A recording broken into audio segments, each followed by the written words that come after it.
حضرت عمر فاروق رضی اللہ تعالیٰ عنہ، آپ کے بیٹے کہتے ہیں، صاحب فتوح الشام نے لکھا ہے، آپ کے صاحبزادے کہتے ہیں میں نکلا تو میرے ابا جی نا اپنی پشت پر مشکیزہ رکھ کے کنویں سے پانی بھر کے آ رہے تھے۔ میں دوڑ کے آگے گیا، میں نے کہا ابا جی مجھے دے دے۔ فرمانے لگے بیٹا تیرا کیا خیال ہے، کوئی اور نہیں تھا مشکیزہ بھر کے لانے کے لیے، تیرا کیا خیال ہے؟ کہا ابا جی بڑے لوگ تھے پر آپ کیوں اٹھا رہے ہیں؟ فرمانے لگے نفس نا ذرا میرا بڑا ہو گیا تھا، اسے ذرا ذلیل کر رہا ہوں، ذرا اپنا محاسبہ کر رہا ہوں، یہ مجھے کہہ رہا تھا تو بڑی چیز ہے، تو میں نا ابھی مشکیزہ گھر رکھ کے آؤں گا، پھر تیری ماں نے مجھے کہا ہے کہ گھر میں لکڑیاں کوئی نہیں جلانے کے لیے، پھر میں جنگل سے لکڑیاں کاٹ کے لاؤں گا۔ امیر المومنین بن کے نا تو میرا نفس تھوڑا بڑا ہو گیا۔ اب یقین کریں ہمارا آزما خراب ہو جاتا ہے جب تک ہمارا تعارف صحیح نہ ہو، ہمارا تعارف ٹھیک نہ ہو، میں یہ ہوتا ہوں میں وہ ہوتا ہوں، چھوڑ مٹی دیں تے مٹی رہنا ہی، مٹی دیں تے مٹی دیں تے مٹی رہنا ہی، ایویں کادی بلے بلے، اج مٹی دے اتے بندیا تے کل مٹی دے تھلے، مٹی دیں تے مٹی رہنا ہی، کادی بلے، مجھے پوچھ لو، مجھے جان لو، میرا نام لے لو، میں بھی آیا ہوں، میں بھی ہوتا ہوں، میرا بھی یہ تذکرہ ہے۔ جس کو اپنا تعارف کرانا پڑ گیا اس سے بھی زیادہ کمزور کوئی ہے؟ فوٹو میں دکھاتا پھرتا ہے فلانے کے ساتھ فوٹو، فلانے، تو کمزور بندے یہ کام کر۔ حضرت عمر فاروق اللہ اکبر، حضرت عمر جیسا بندہ 24 لاکھ مربع میل کا حکمران، اور شاہ روم کو خط لکھ کے کہتا ہے میں منت نہیں کرتا میں حکم دیتا ہوں۔ اتنا تگڑا بندہ۔ جنگ قادسیہ کے لیے حضرت سعد بن ابی وقاص کو بھیجا، فتوح الشام پڑھ کے دیکھیں۔ حضرت عمر بڑے پریشان ہیں، اتنے دن ہو گئے کوئی رپورٹ ہی نہیں آئی، اب تو موبائل ہے نا، تو ایک منٹ کی رپورٹ لیں آپ، بلکہ آپ ایک منٹ کی فوٹو لیں، آپ رپورٹ تو دور رہ گئی۔ حضرت عمر فاروق رضی اللہ تعالیٰ عنہ بڑے پریشان ہیں کہ قادسیہ میں حضرت سعد بن ابی وقاص کے ساتھ لوگ جہاد کرنے گئے، رپورٹ کوئی نہیں آ رہی۔ اتنے پریشان تھے کہ باہر نکل کے نا اس رستے پہ بیٹھ جاتے جو رستہ قادسیہ کی طرف سے آتا تھا، جو بھی آتا جاتا پوچھتے جنگ کے کیا حالات ہیں۔ ادھر جب اللہ نے فتح دے دی نا تو حضرت سعد بن ابی وقاص رضی اللہ تعالیٰ عنہ نے نا ایک قاصد کو خط دے کے بھیجا، کہنے لگے عمر کے پاس جاؤ، انہیں اطلاع دو کہ الحمدللہ اللہ نے اسلام کو فتح عطا کر دی۔ یہ حضرت عمر کو جا کے دینا، وہ بڑے پریشان ہوں گے۔ وہ جو اس زمانے میں اس طرح ہوتا تھا کہ کئی دور دور سے صحابہ جو دوسرے شہروں کے ملکوں کے رہنے والے ہوتے تھے وہ بھی آ کے شامل ہو جاتے تھے جہاد میں، کوئی ایک دفعہ مدینے آیا، کوئی 2 دفعہ آیا، پھر اپنے اپنے علاقوں میں بہت سارے لوگوں نے زیادہ دفعہ حضرت عمر کو دیکھا بھی نہیں تھا۔ وہ جو قاصد خط لے کے آیا تھا نا اس نے ایک آدھ دفعہ دیکھا تھا، حضرت عمر بوڑھے ہو گئے، وہ پہچانتا نہیں تھا، ادھر سے وہ خط لے کے آ گیا۔ حضرت عمر مدینے سے باہر نکل کے اس روڈ پہ بیٹھے تھے جو قادسیہ سے آتا تھا، جب اس آدمی کو آتے دیکھا تو حضرت عمر اٹھ کے کھڑے ہو گئے، فرمانے لگے قادسیہ سے آ رہے ہو؟ وہ کیا کہتا ہے؟ پھٹے پرانے کپڑے، ٹوٹے ہوئے جوتے، سر پہ پرانی پگڑی، کہنے لگے غلام مدینے کے رہنے والے ہو؟ حضرت عمر کہنے لگے ہاں مدینے کا ہوں۔ کہا میں قادسیہ سے آیا ہوں، الحمدللہ اللہ نے اسلام کو فتح دے دی ہے، الحمدللہ کفر کی کمر ٹوٹ گئی ہے۔ اس نے یہ بات کر کے تو گھوڑے کو ایڑی لگائی، گھوڑا دوڑنے لگا مدینے کے، حضرت عمر بھی ساتھ ساتھ دوڑ رہے، فرمانے لگے اچھا بتاؤ خالد بن ولید کا کیا حال ہے؟ تھوڑا آگے جا کے فرمانے لگے اسامہ بن زید کیسے ہے؟ وہ کہتے ہیں ٹھیک ہے۔ پھر اس نے اور گھوڑا، عمر ساتھ ساتھ دوڑ رہے ہیں، ساتھ ساتھ 24 لاکھ مربع میل کا حکمران، ایک جوتا پیر سے نکل گیا، عمر دوڑ رہے ہیں۔ آگے جا کے پوچھتے ہیں سعد بن ابی وقاص کا کیا حال ہے؟ کہ حضور وہ بھی ٹھیک ہے۔ کتنے لوگ میرے شہید ہو گئے مسلمانوں میں سے؟ کہنے لگا صحیح گنتی کا نہیں پتا، یہ لفظ ادا ہوتے ہوتے مدینے کی سرحد آ گئی۔ لوگوں نے عمر کو گھوڑے کے ساتھ دوڑتے دیکھا تو کہا امیر المومنین کیوں دوڑ رہے ہیں؟ وہ غلام چھلانگ لگا کے نیچے آیا، قدموں میں بیٹھ گیا، کہنے لگا حضور آپ نے بتایا ہی نہیں آپ امیر المومنین ہیں۔ آپ فرمانے لگے کیا بتاتا، میں تو اونٹ چرانے والے کا پتر ہوں، کیا بتاتا؟ وہ عمر ہوں جس نے اپنے گناہوں کا حساب دینا ہے، کیا بتاتا؟ جو سعد بن ابی وقاص کو جہاد پہ بھیج کے خود بزدلوں کی طرح گھر میں بیٹھا ہے، کیا بتاتا؟ کوئی حیثیت نہیں، کوئی تار، تو نے اچھا کیا، تو مجاہد تھا، مجھے ساتھ ساتھ دوڑایا، تو نے اچھا کیا۔ جتنے لوگ تھے چیخیں مار کے رونے لگے۔ حضرت فاروق اعظم سے کہنے لگے عمر جب تک تیرے جلوے رہیں گے اللہ کامیابیاں ہی عطا فرمائے گا، جب تک تیرا رنگ رہے گا اللہ تعالیٰ نوازتا ہی رہے گا۔ کچھ نہیں کبھی اپنا آپ ظاہر ہی نہیں کیا، بہت بڑے تھے، بہت بڑے تھے حضرت عمر، بڑے تھے۔ حضرت ابو رافع غلام تھے، قرآن پاک بڑا سونا پڑھتے تھے۔ حضرت عمر جب بھی انہیں ملتے کہتے ابو رافع تو عمر سے اچھا ہے، قرآن بڑا شاندار پڑھتا ہے۔ تو وہ کہتے حضور اگر میں قرآن صحیح پڑھتا ہوں تو آپ کو قرآن کی تشریح زیادہ صحیح آتی ہے، آپ بھی تو مجھ سے افضل ہیں۔ تو آپ فرماتے نہیں پھر بھی تو مجھ سے افضل ہے۔ کیوں؟ اس لیے کہ تو اپنے آقا کی نوکری بھی ٹھیک کرتا ہے اور رب کی عبادت بھی ٹھیک کرتا ہے، اور مجھے خالی صرف عبادت کرنی ہوتی ہے وہ بھی ٹھیک نہیں کر پاتا۔ ساری زندگی اپنا محاسبہ، ساری زندگی اپنے گریبان میں دیکھا، ساری زندگی اپنے آپ کو پرکھا، اپنے آپ کو ٹٹولا، 62 سال عمر بیت گئی۔ حضرت حذیفہ بن یمان ایک صحابی تھے، میرے نبی کریم علیہ السلام ان سے راز کی باتیں کرتے تھے۔ ہر بندے کا ہاضمہ ٹھیک نہیں ہوتا، سب سے راز کی بات نہیں کرنی چاہیے۔ حضرت حذیفہ بن یمان کہتے ہیں حضور راز کی باتیں بتاتے ہیں۔ مدینہ منورہ میں جو منافقین تھے ان کی لسٹ بھی نبی پاک نے حضرت حذیفہ بن یمان کو دی تھی۔ جب کوئی مشکوک آدمی مر جاتا نا تو صحابہ کہتے ہیں ہم دیکھتے اگر حضرت حذیفہ نے جنازہ پڑھا ہے تو ہم بھی جنازہ پڑھ لیتے۔ نبی پاک نے بھی کچھ جنازے نہیں پڑھے، ترمذی میں ہے، فرمایا عثمان سے جو بغض رکھے اس کا جنازہ نہیں پڑھے گے۔ حضرت حذیفہ بن یمان اگر جنازہ پڑھتے تو لوگ پڑھتے، وہ نہ پڑھتے تو لوگ جنازہ نہ پڑھتے۔ حضرت حذیفہ بن یمان کہتے ہیں جناب عمر فاروق کی خلافت کے آخری ایام تھے، کچھ دنوں کے بعد وہ شہید ہو گئے۔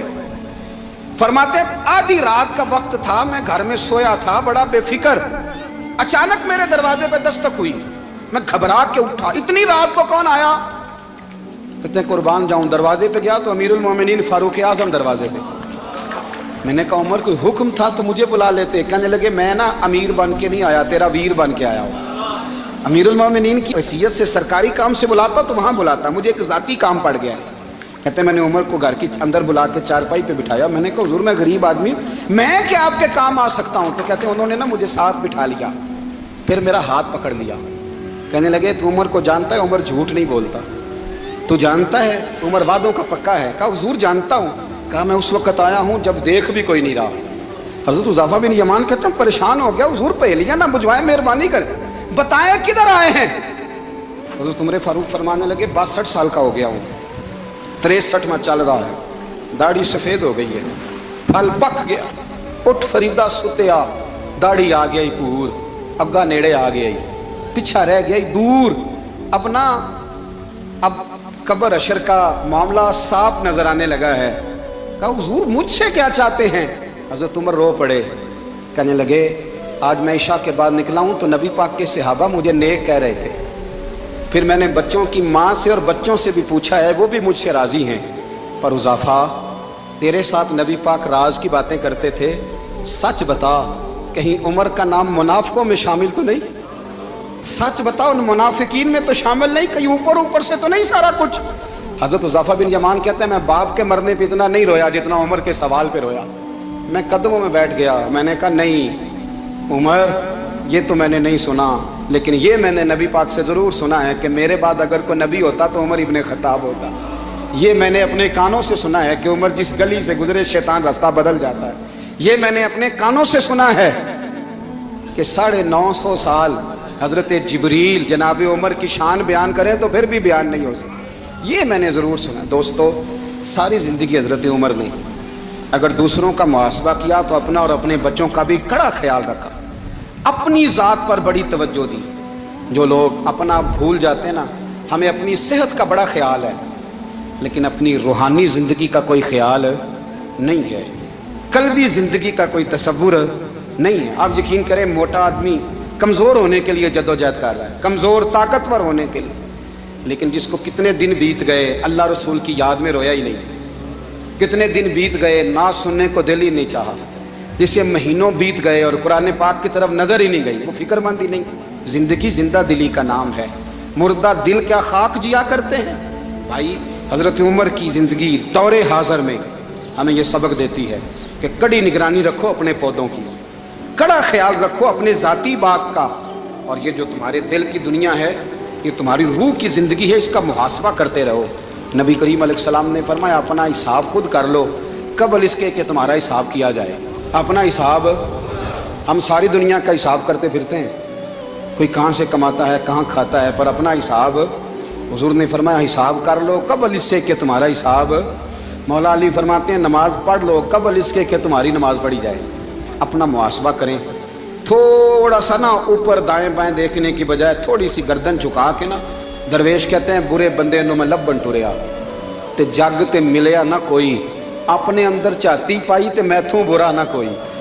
حضرت عمر فاروق رضی اللہ تعالیٰ عنہ نا باہر والوں کا بھی بڑا سخت حساب کرتے تھے، بڑا۔ ایک گورنر صاحب نے لباس بڑا شاندار پہننا شروع کر دیا تھا تو حضرت عمر نے اتروا کے نا تو انہیں ٹاٹ کا لباس پہنا کے تو اونٹ چرانے کی ڈیوٹی دے دی تھی۔ اتنا سخت احتساب کرتے تھے۔ کسائی کی دکان پر بھی 1-2 گھنٹے کھڑے ہوتے تھے۔ جو آدمی مسلسل 2 دن گوشت خریدتا تھا نا، فرماتے تھے اس کا ٹیکس بڑھا دو، لوگوں کو دال نہیں مل رہی اور یہ روز گوشت کھاتا ہے۔ حضرت فاروق اعظم، اس کو جزیہ کہا جاتا تھا، یا کچھ اور معاملات ہوتے تھے بڑھا دیتے تھے۔ مسلسل جو 2 دن آدمی گوشت کھاتا تھا، فرماتے تھے مدینے میں غربت ہے، اگر یہ والا نظام تم کرو گے تو غریب لوگ کس کی طرف دیکھیں گے۔ لیکن اس سے زیادہ بڑھ کر جو ان کی زندگی کا معیار اور سٹیٹس تھا وہ یہ تھا کہ اپنے گھر کا خاص خیال رکھتے، خاص توجہ کرتے۔ ملک شام سے اور ایران سے کچھ لوگ آپ کی خدمت میں آئے تو وہاں سے کچھ کنیزیں بھی آئیں، ان کے بادشاہ کا پیغام لے کے۔ شاہ ایران کی کنیز کو ملکہ نے کہا کہ نا حضرت عمر کی زوجہ کو دیکھ کے آنا ذرا کس طرح کی ہے۔ ہمارے ملک میں کیا کہتے ہیں؟ خاتون اول، باقی سارے دوؤں میں خاتون اول، ذرا خاتون اول کو دیکھ کے آنا۔ تو وہ جب آئی نا گھر میں ملنے تو کہا کہ مجھے میری ملکہ نے کہا تھا کہ عمر کی زوجہ سے، اہلیہ سے ملاقات کر کے آنا۔ تو حضرت عمر کی اہلیہ نے نا ایک جوڑا کپڑوں کا دے دیا ملکہ کے لیے اور ایک خوشبو کی شیشی دے دی۔ اب جب وہ تحفے وہاں گئے تو اس ملکہ نے نا کچھ سونے کا سامان بھیجا، کچھ زیورات بھیجے، کچھ تحائف بھیجے۔ جب حضرت عمر کے گھر آئے نا، وہ خادم لے کے آیا، اس نے کہا جی آپ کی اہلیہ نے تحفے بھیجے تھے، تو جواب میں شاہ ایران کی بیوی نے، یہاں جس ملک کا وہ سفیر تھا، انہوں نے بھی یہ بھیجے ہیں۔ حضرت عمر فاروق نا وہ تحفے لے کے گھر گئے تو جا کے کہنے لگے اپنی اہلیہ سے، یہ تو کب سے تحفے تحائف بھیجنے لگ گئی ہے، یہ کب سے نظام شروع ہو گیا؟ تو کہ حضور تحفہ دینا لینا تو ٹھیک ہے، سنت ہے، محبت بڑھتی ہے، تو یہ کوئی قباحت نہیں، اور میں نے اپنی ذاتی استعمال کے لیے جو چیزیں رکھی تھی وہ میں نے دی ہیں۔ تو حضرت عمر فاروق رضی اللہ تعالیٰ عنہ فرمانے لگے ہم نے کسی ملک کے ساتھ اور اس کے بادشاہ کے ساتھ ذاتی تعلق نہیں بنانا، تعلق جو بھی بنے گا رسول اللہ کے دین کی برکت سے بنے گا۔ ذاتی رشتے نہیں ہم نے قائم کرنے، ذاتی۔ آپ کے ملک کی جو ایئر لائن جس کا ہر سال خسارے کا ڈنڈورا پیٹا جاتا ہے نا، وہ ہمارے بادشاہ صاحب اور صدر صاحب اگر غیر ملکیوں کو گھوڑا کبھی بھیجنا ہو نا، گھوڑا، تو پورا ایک جہاز گھوڑا لے کے تحفے میں جاتا ہے، پورا جہاز غریب قوم کا یہ سرمایہ۔ اور قوم بڑی بادشاہ ہے، لائنوں میں لگ کے ووٹ دیتی ہے۔ 2 کام ہمیشہ لائن میں لگ کے کرنے، ایک بل لائن میں لگ کے جمع کرانا ہے اور ایک ووٹ لائن میں لگ کے، تاکہ پھر پورے 5 سال لائن میں ہی لگے رہیں۔ مرضی سے آپ ووٹ دینا، پر جو بات درست ہے اس کو سنو۔ حضرت عمر فاروق رضی اللہ تعالیٰ عنہ نے اپنی اہلیہ سے پوچھا کتنے کا تھا وہ تیرا جوڑا اور خوشبو کی شیشی؟ انہوں نے کہا 3 دینار کی۔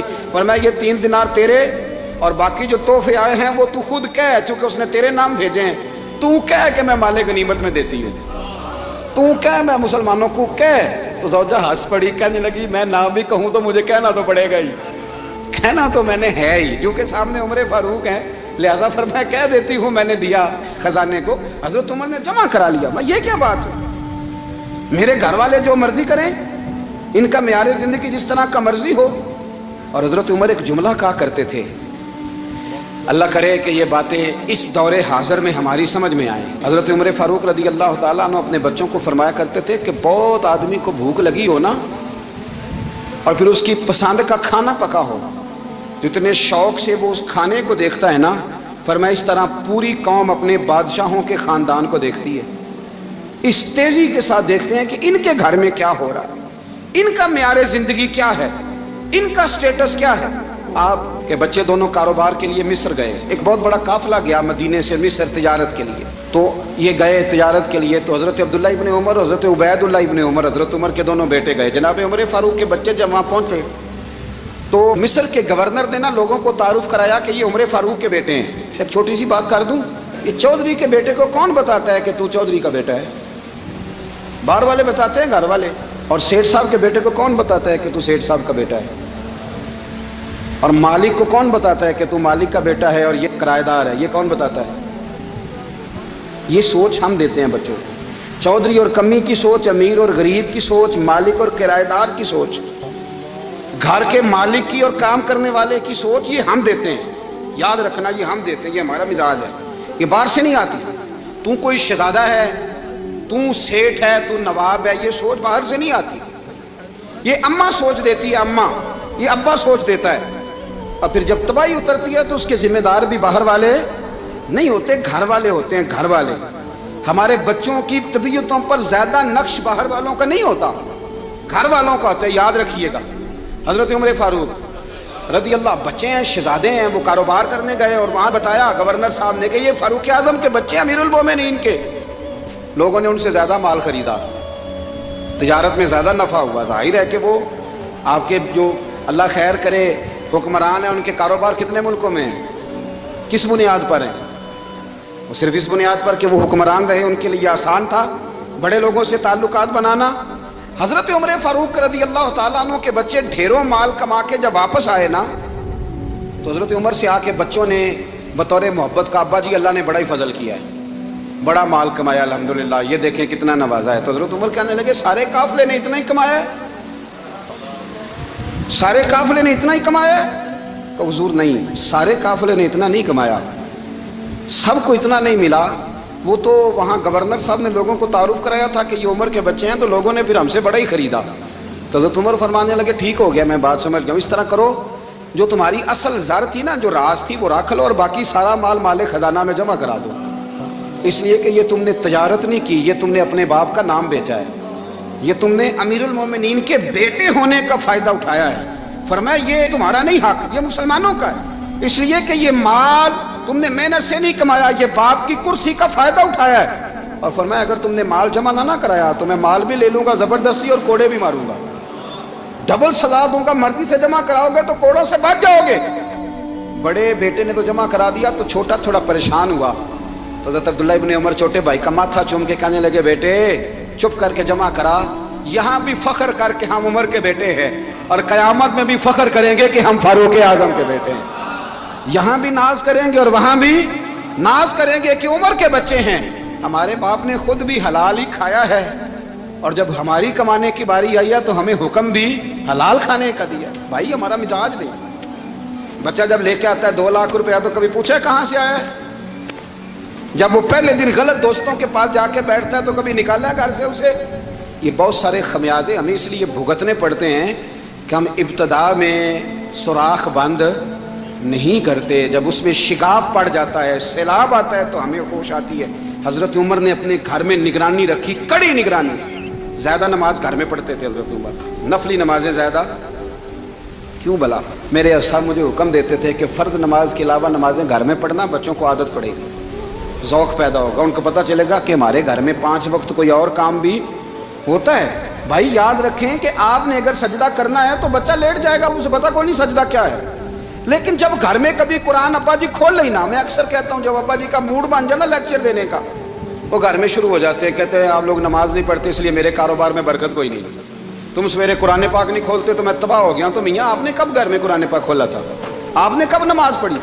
آپ نے کب گھر کے اندر اللہ رسول کا ذکر کیا تھا؟ آپ نے کب حدیث چھیڑی؟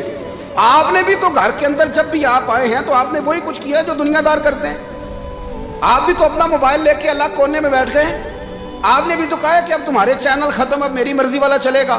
تو جو آپ نے کیا ہے بچے بھی وہی کام کریں گے، آپ نے بھی گپ شپ لگائی ہے تو وہ بھی لگا رہے ہیں۔ یہ سمجھ لیں جو کام آپ کریں گے آپ اپنے بچوں کی سیرت میں اس کا جلوہ دیکھ لیں گے۔